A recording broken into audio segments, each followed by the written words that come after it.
Man Overboard! Hey guys. So after my RYA embarrassment, Princess and I spent a lot of time refining our Man Overboard procedures on Jupiter. So that's what we're going to talk about today.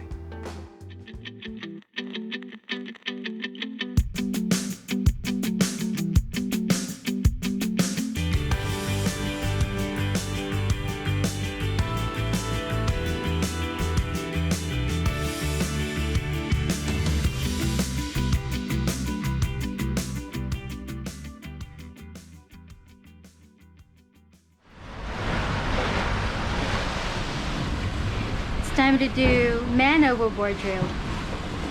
It's a bit scary outside, it's 20 knots, but we're gonna try. Let's do it.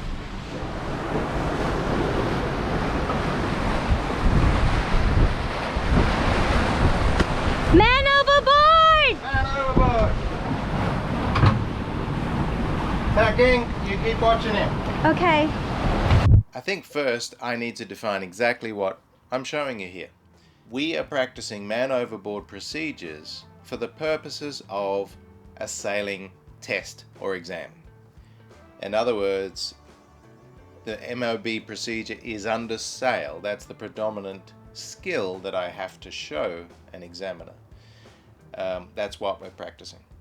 In real life, different thing.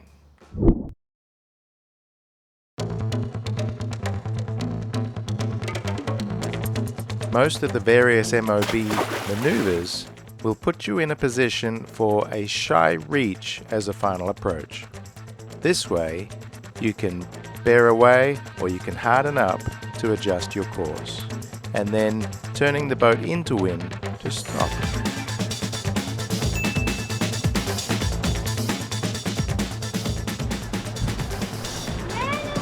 Man Overboard! Bearing away! So don't do anything. We can stay at this sail combination for now, the sail trim. You keep pointing. We do mayday if need be, but we're not going to do that today. We could mark a point on the chart. Alright, so nearly in a downwind, broad reach I should say. There we go.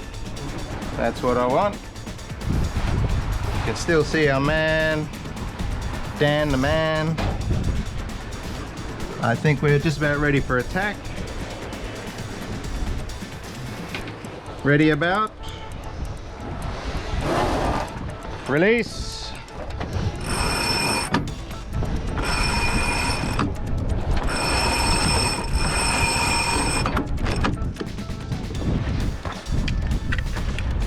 Pressure in it as soon as we can. Alright, where's Dan? He's over there. 30 degrees. Yeah, we just got to get sailing. Alright, I got to ease off this traveller all the way. And also the heads, the main. We just used the Genoa.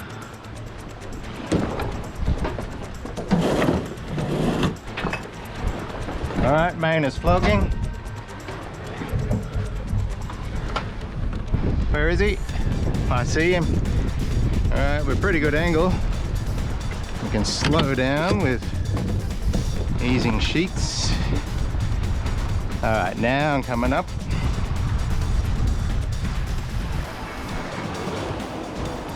That will be closer reach.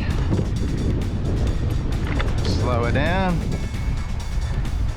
Can't see him under the head, so I got him. Alright, so we're going to flog the sail.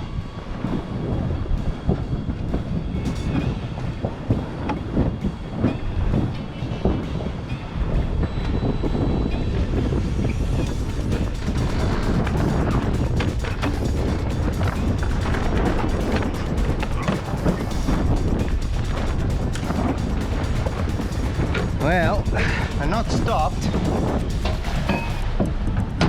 Well, it's because no one's steering. I mean, We would have been stopped if someone had the wheel and could have steered into wind. What do you reckon? Do we do it? Hey, I don't know when you started filming, but it's only 7 minutes filming so far. What? Awesome! Cancel an MOV. Now you'll see in these sequences that we do not do the step-by-step initial actions of the Man Overboard procedure, which of course in real life you really want to do it, or at least consider each one. Things like throw the life buoy, throw the Dan buoy, hit the Man Overboard button on the GPS, make a mayday call if that's appropriate, assign a spotter, and that person's sole job, if you've got the crew available, is to watch and point and never lose sight of the Man Overboard. We do some of these in these exercises, but with only 2 crew. The purpose of the exercise was to practice the sailing maneuvers. Wow, too fast. Now, as with most things, there is more than one way to skin a cat. There is, in the thing with sailing and picking up a man overboard, there's almost countless ways, which makes it really hard to define a procedure. Because every boat behaves in a different way, and the weather can be obviously different every occasion this happens. What happens on a calm, smooth day may be completely different to when there's 30 knots blowing. If you were downwind and had the spinnaker up, it's completely different procedure. So it's impossible to teach this. You cannot do a point form. In real life, you're most likely to drop the sails and motor to the Man Overboard. Obviously, time is of an essence with the Man Overboard, depending on the water temperature and the conditions. So in all cases, you want to get back to him as soon as possible. And now that is the argument that these highly skilled sailors are making, is that they can get back to the Man Overboard quicker by sailing back and maneuvering to be able to stop the boat with sails still up. That takes an awful lot of practice.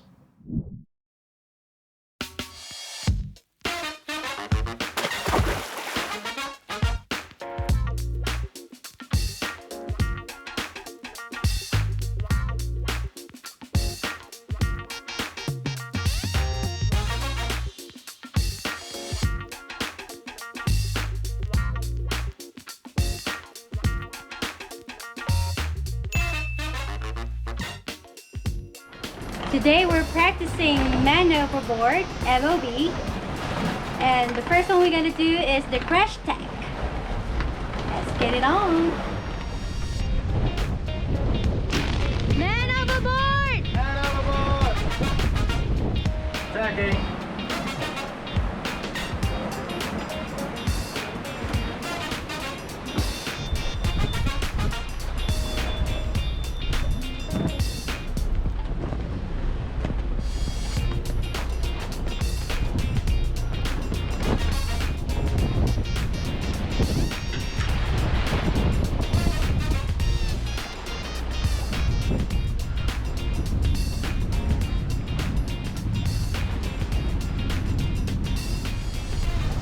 So the crash tack one is the fastest, and we stay nearest to the Man Overboard, and it's just go into a heave to position with a backed headsail, as you can see.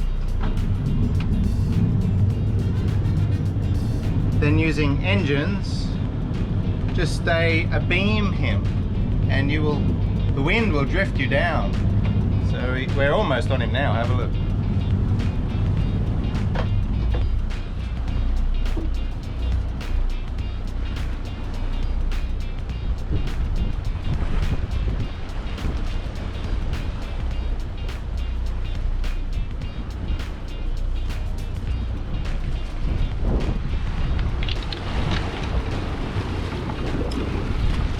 There's our man. Get him? Yep. You're alive, Dan. Once again. We saved your drunken ass. In real life, you're most likely to drop the sails and motor to the Man Overboard.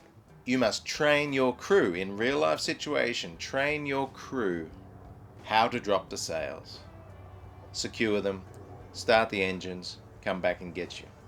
In realistic terms, I can't expect Princess to be able to efficiently come and get me if I fall in.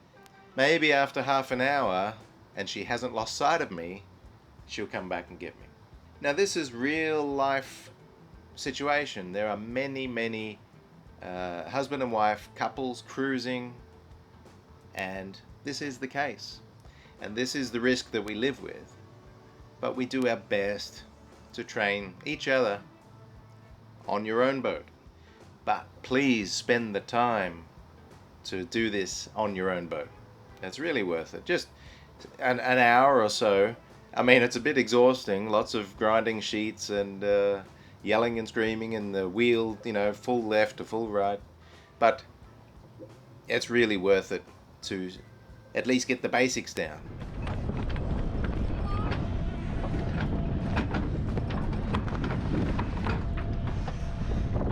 Now, the retrieval of the Man Overboard out of the water onto the boat is a whole nother drama, depending on the design of your boat.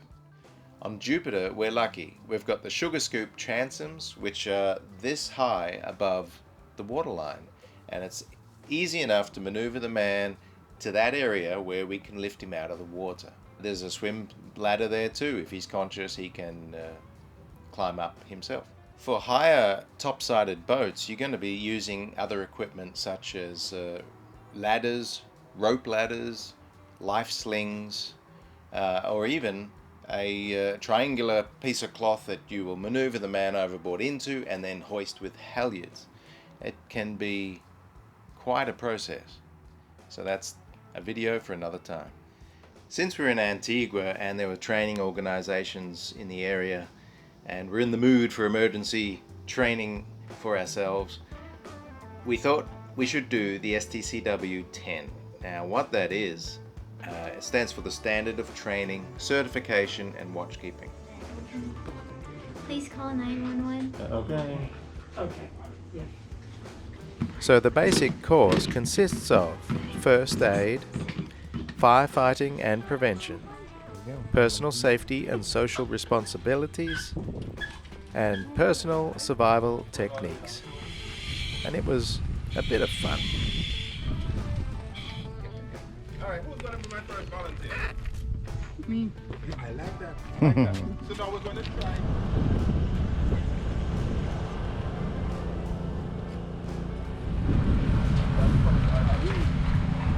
Fire girl princess. It's too big for me. Go.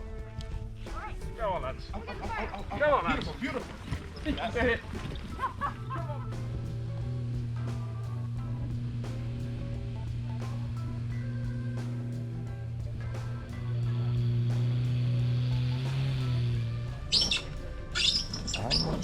Let's go.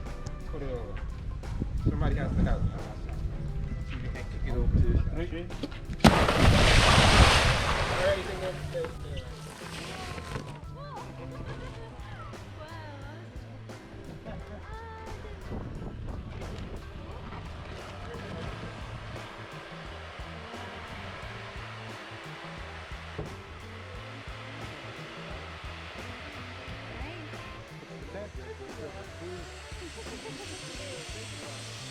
Yeah, so you can lift the life off.